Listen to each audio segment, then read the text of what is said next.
La lucha por la libertad y la igualdad entre los seres humanos ha sido un propósito desde tiempos remotos, pero se ha consolidado de manera más clara y más reconocida a partir de la Edad Moderna y en adelante. Hoy, esa lucha puede leerse a través de los derechos humanos. Los derechos humanos han sido definidos por Angelo Papacini en su texto Filosofía y Derechos Humanos como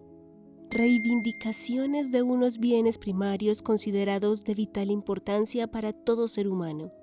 que concretan en cada época histórica las demandas de libertad y de dignidad. Estas reivindicaciones están dirigidas en primera instancia al Estado y están legitimadas por un sistema normativo o simplemente por el reconocimiento de la comunidad internacional.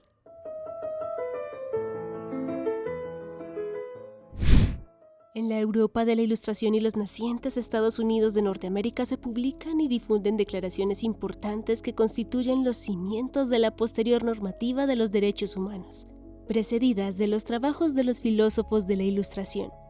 Así, las manifestaciones más reconocidas son la Declaración de Derechos de Virginia, con motivo de la Declaración de Independencia de los Estados Unidos en 1776, y la Declaración de los Derechos del Hombre y el Ciudadano en Francia, en 1789.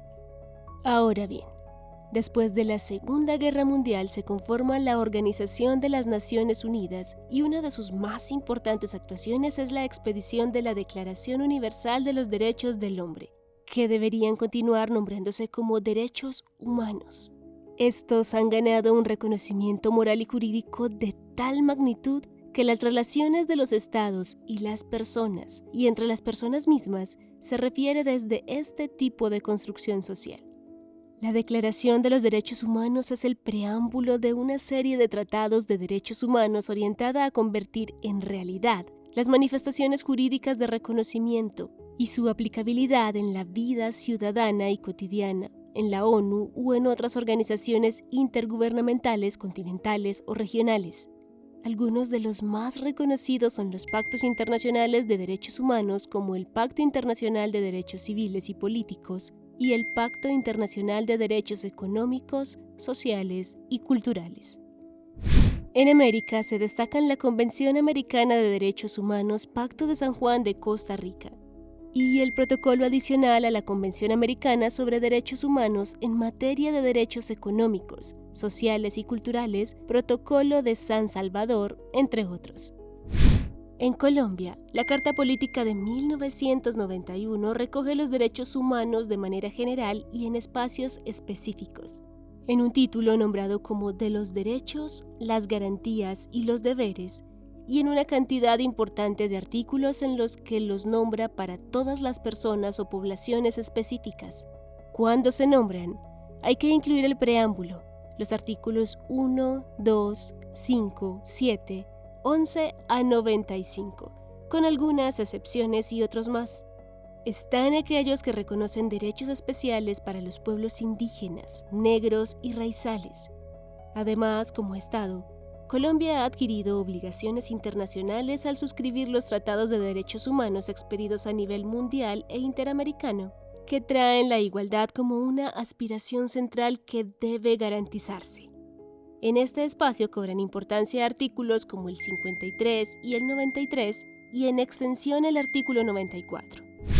La consagración de los derechos humanos generales no ha sido suficiente para garantizar que haya respeto para todas las personas, y por ello ha sido necesario que poblaciones específicas, las cuales no se sienten reconocidas, movilicen reconocimientos directos de sus derechos y sus diferencias. Por ejemplo, las mujeres, las personas con discapacidad, las etnias, los campesinos, las poblaciones LGTBIQ+, niñas, niños y adolescentes, las personas de tercera edad y otras, reclaman sus derechos con toda razón. Esto ha originado que se expidan tratados y normas internacionales y nacionales que los reconocen. Conocemos la Convención sobre la Eliminación de todas las formas de discriminación contra la mujer, Convención Internacional sobre los Derechos de las Personas con Discapacidad, Convención sobre los Derechos de la Niñez,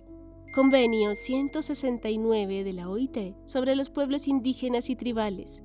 Convención Internacional sobre la Eliminación de todas las formas de discriminación Entre otros, aunque el listado es mucho más largo. La igualdad y no discriminaciones, en particular, el derecho humano que se aborda con interés en este espacio, es un principio, un valor, una necesidad, una aspiración y una reivindicación vigente que permite equilibrar los demás derechos y sus garantías. Es importante una aclaración de entrada. Los textos jurídicos en general y hasta hace poco estaban redactados nombrando solo los hombres bajo el entendido equívoco de que ellos representaban toda la humanidad. En la vida real, las hermenéuticas, las prácticas, las representaciones sociales reflejan ideas de superioridad de los hombres sobre las mujeres y de prejuicios en contra de las mujeres y contra otras personas y grupos sociales dan cuenta de que esa pretensión no es real. Así, el establecimiento de derechos especiales no excluye a los varones, sino que se orienta a garantizar que las demás personas que no se acoplen a esa imagen del varón tengan derechos reales y no haya situaciones de exclusión y discriminación, que su sexo y diferencias no se conviertan en desventajas. Las masculinidades hegemónicas son el reflejo del patriarcado en el que se incuban. Por razones de brevedad y para dar viabilidad al curso, apenas se destacan y comunican a partes de algunas de estas normas que de manera específica se refieren a la igualdad, pero existe un largo listado que podría traerse a cuento.